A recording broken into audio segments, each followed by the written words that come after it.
എന്നാടി പെണ്ണേ, എന്താന്ന് വെച്ചാ പറ. എന്റെ കാലം നഴിക്കണ്ട എനിക്ക്. എന്നാ ഞാൻ അമ്മച്ചിനെ ഇങ്ങോട്ട് വിളിച്ചിട്ട് വരാം. അമ്മച്ചി വന്നേ.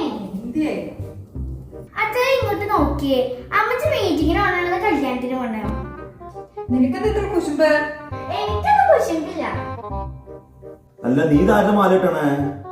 ആ മഞ്ജുനെ അന്യായ അഹങ്കാര. അവക്കോളെ അഞ്ജുവിന്റെ മാലയുണ്ട്, അത് ഇട്ടോണ്ട് ഭയങ്കര ഷോ കാണിക്കല. ഇന്നും ഇട്ടോണ്ട് വരും. അങ്ങനെ ഇപ്പൊ നമ്മളും മോശക്കാരൊന്നും ആവണ്ടല്ലോ. അതിന് നീ കണ്ണി കണ്ടവരെ മാലയൊക്കെ വാങ്ങിയിട്ട് വല്ല കാര്യമുണ്ടോ? ഇതേ ഞാൻ ആ കുമാരി ചേച്ചിയുടെ കടയിൽ നിന്ന് 200 രൂപയ്ക്ക് മേടിച്ചാ. സ്വർണം പോലെ തന്നെ ഇല്ലേട്ടായി. ഇന്ന് അവരൊക്കെ ഒന്ന് ഞെട്ടും. ഇതിന്റെയൊക്കെ ക്രെഡിറ്റ് ചേട്ടായിക്കും കൂടി ഉണ്ട് കേട്ടോ. ഞാനേ ചേട്ടായി വെഡിങ് ആനിവേഴ്സറിക്ക് ഗിഫ്റ്റ് മേടിച്ചെന്നാ പറയാൻ പോണത്. എന്റെ പൊന്നു സ്മിത, നീ ആവശ്യമില്ലാത്ത പറയില്ല കേട്ടോ. ആൾക്കാർ എനിക്കൊരു ലോട്ടറി അടിച്ചു തന്നു. ഓ, അങ്ങനെ വിചാരിക്കുന്നവരങ്ങ് വിചാരിച്ചോട്ടെ.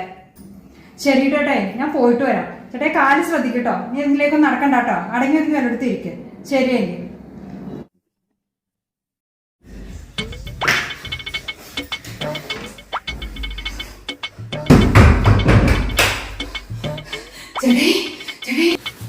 എന്തൊരു പറ്റിയേ? നീ വേണ്ട.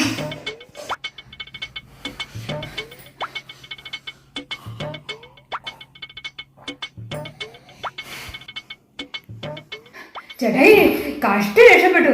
2 പിള്ളേര് ബൈക്കിൽ വന്നിട്ട് മാല പൊട്ടിക്കാൻ നോക്കി. അവിടെ നിന്ന് ഞാൻ ജീവനും കൊണ്ട് ഓടി രക്ഷപ്പെട്ടു വന്നാ.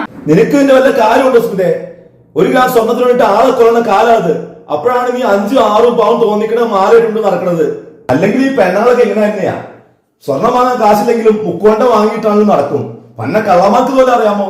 അവന്മാരെ പൊട്ടിച്ചോണ്ടും പോകും. നിനക്കൊന്നും പറ്റാത്ത ഭാഗ്യം. ഇപ്പൊ ചേട്ടായിക്ക് നടക്കാൻ പറ്റണ്ടല്ലോ. എന്നാ ബൈക്കിൽ അവിടെ വരെ ഒന്ന് കൊണ്ടുവിടാൻ ചേട്ടായി. ആ മഞ്ഞിന്റെ മുമ്പിൽ എനിക്കിതൊന്നും കാണിക്കാനാ. ഒറ്റ നീക്കുറ്റോ